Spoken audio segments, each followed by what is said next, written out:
You know what's strange is that you've made more money this year than you did 5 years ago, maybe significantly more, and somehow you feel more stuck. Not broke? You'd never say broke.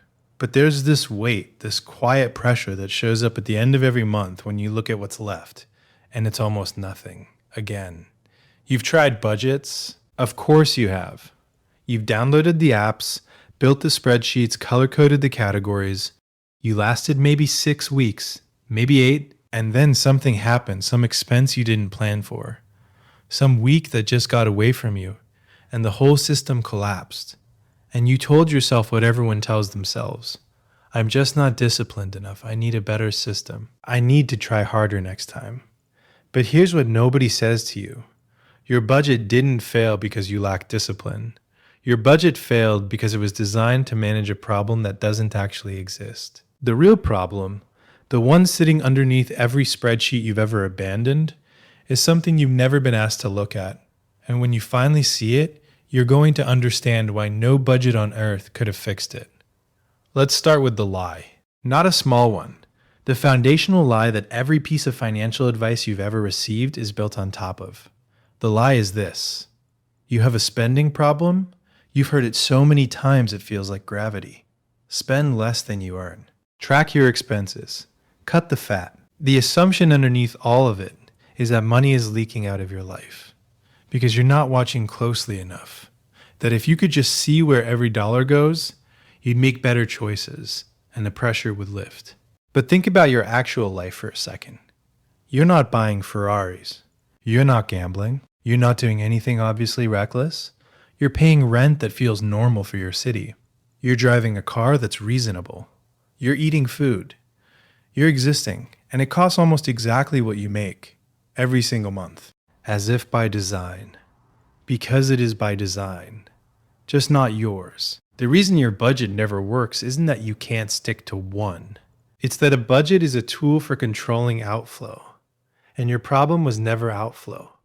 Your problem is that your entire life has been structured, gradually, invisibly, to consume whatever you produce. Not because you chose that, because that's what the system is optimized to do. And until you see the structure, no spreadsheet in the world will save you. Think about water, not a river, not an ocean. Think about water poured onto a flat surface. It doesn't pool, it doesn't build up. It spreads, it finds every crack, every edge, every low point, and it fills them all equally until there's nothing left. That's your income. Every raise you've gotten, every bonus, every new job with a better number on the offer letter, the water hit the surface and spread. The apartment got a little bigger, the car got a little newer, the subscriptions multiplied. The restaurants shifted from the place on the corner to the place that requires a reservation. None of it felt like a decision. That's the important part. It didn't feel like you sat down and said, I'm going to spend more now. It just happened. The way water just moves. Because your life is the surface, and nobody taught you how to build walls. A budget tries to be a wall. It tries to say the water stops here. But you're building the wall after the water has already spread. You're drawing lines on a surface that's already saturated and the water just moves around them. You reclassify expenses. You shift money from one category to another. You tell yourself that this month was unusual, that next month will be different. But the surface hasn't changed. The topology of your life, the shape of your obligations, your defaults, your environment, it's all still flat. And water on a flat surface will always spread until there's nothing left. The people who actually accumulate money don't have better budgets. They have a different surface. They've built channels before the water arrives. Narrow, deliberate, carved into the landscape so that when income hits, it flows somewhere specific before it has a chance to spread. Not a budget, a structure. And the difference between those two things is the difference between trying to control water with your hands and building an aqueduct. One is exhausting and temporary. The other is invisible and permanent. But here's what makes this so hard to see in your own life. The moment you started earning real money, something shifted inside you, not in your bank account, in your identity. You went from being someone who couldn't afford things to someone who could. And that transition, that crossing, felt like progress. It felt like arriving. You could say yes to dinner without checking your balance first. You could buy the better version of something without the old familiar sting of guilt. You could exist in rooms that used to feel above your station and feel like you belonged.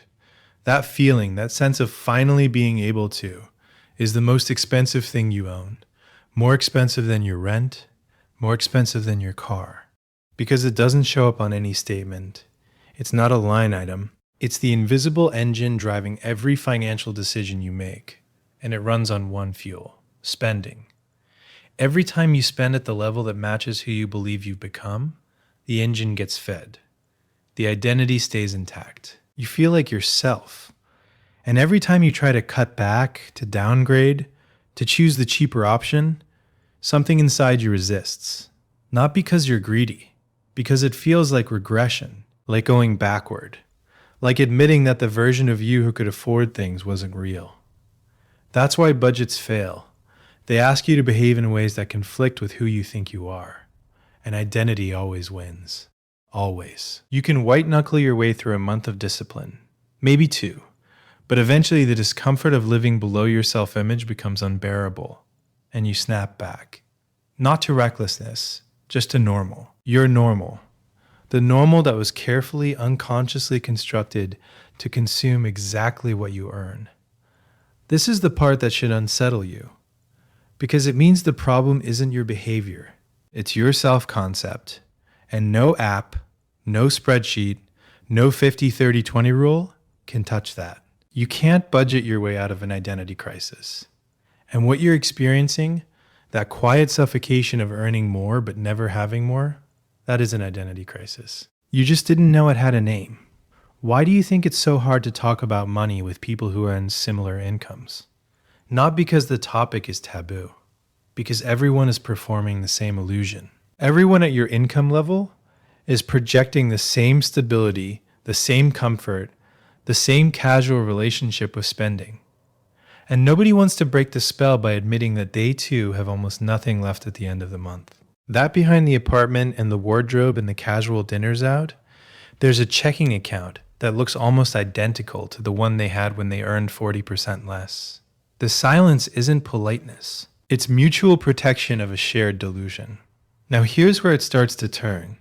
And I want to be precise about this because the shift is subtle and most people never make it. It doesn't happen when you learn a new technique.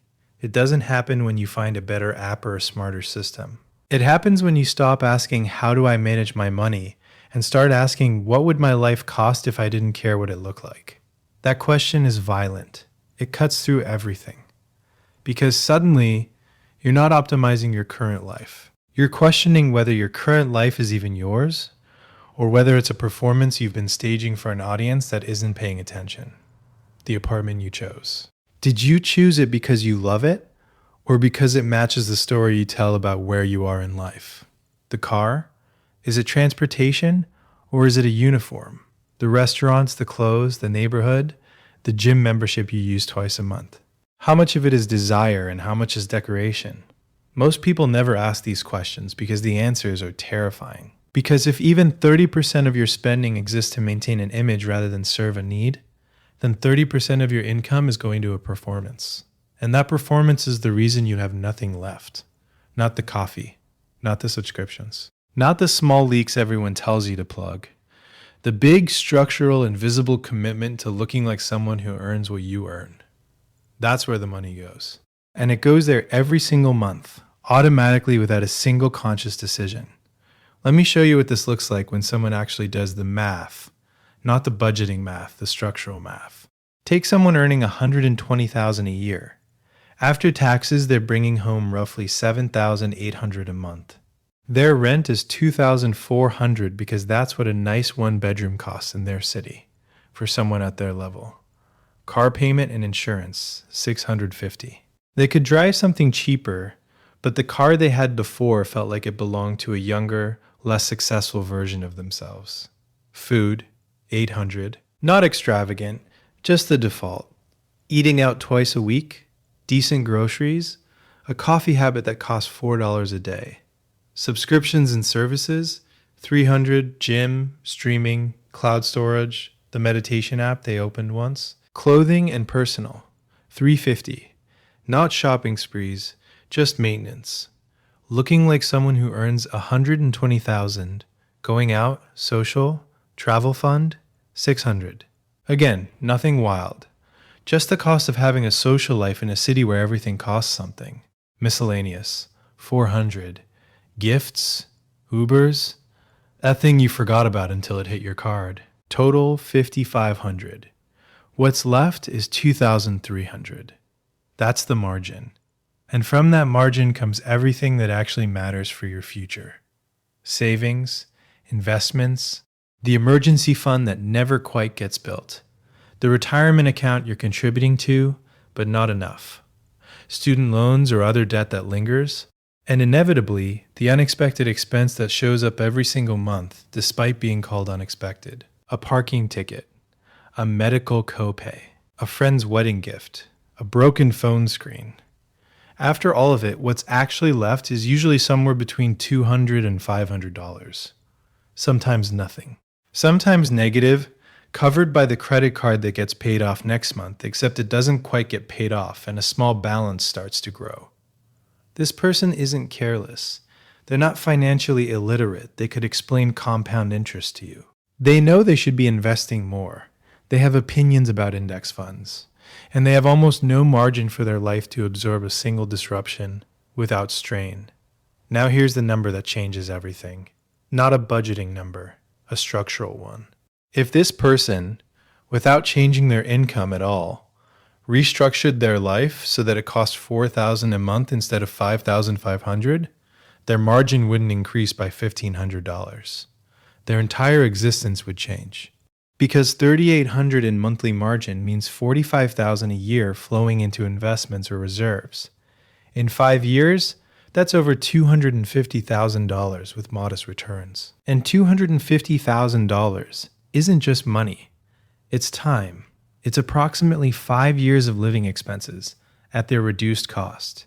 5 years of not needing to work. 5 years of being able to say no. 5 years of leverage in every negotiation, every career decision, every relationship. The difference between suffocation and freedom for this specific person was $1,500 a month. Not a raise. Not a windfall. $1,500 of spending that existed for no reason other than to match an image. Here's what happens inside you when that margin exists. Not what happens in your portfolio. What happens in your chest. You walk into work differently. Not with arrogance, with calm. The kind of calm that comes from knowing that this job, this boss, this project, this dynamic, none of it can hurt you. Not really. Not in the way it could when you were 3 weeks from zero at all times.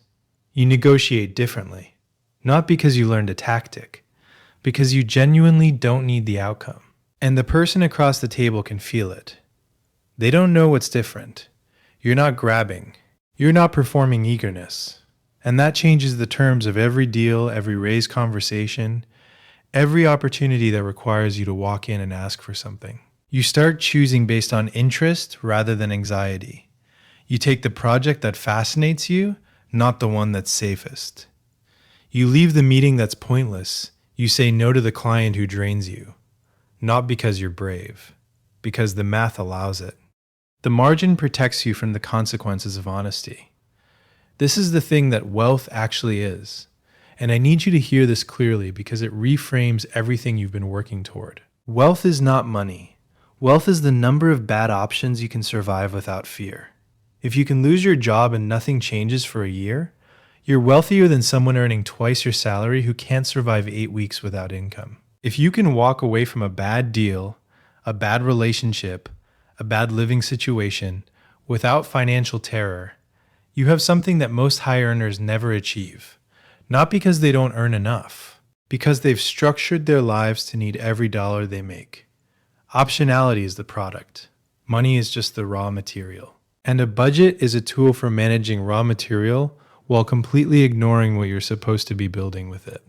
This is where people destroy themselves. And I want to be very specific, because this is the most common version of the mistake. You hear everything I've just described. Something clicks, you feel the shift, and then you do the worst possible thing. You try to fix it with a budget, you go right back to the spreadsheet. You open the app, you create new categories, tighter limits, stricter rules. You attack the symptoms with more precision instead of changing the structure. And it works for a few weeks because motivation is a short-term fuel. You feel in control. You're tracking everything. You're saying no to things. You're performing discipline. And then something breaks. Not your willpower, your tolerance, because you haven't changed what your life costs. You haven't changed where you live or what you drive or how your social life is organized. You've just added friction to the same architecture. And friction is exhausting. The person who builds freedom doesn't add friction to an expensive life. They build a cheaper life that doesn't require friction. They don't resist the expensive restaurant every Friday night. They stop having Friday night default to a restaurant in the first place. They don't fight the urge to upgrade the apartment. They move somewhere that doesn't trigger the urge. They don't budget their way to a bigger margin.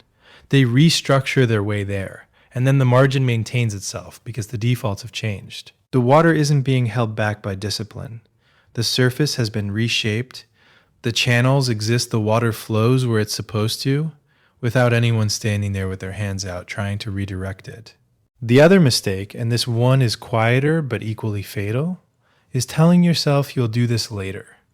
Once you make more, once things stabilize, once the car is paid off, but you won't. Because when you make more, the water will spread again. When the lease is up, you'll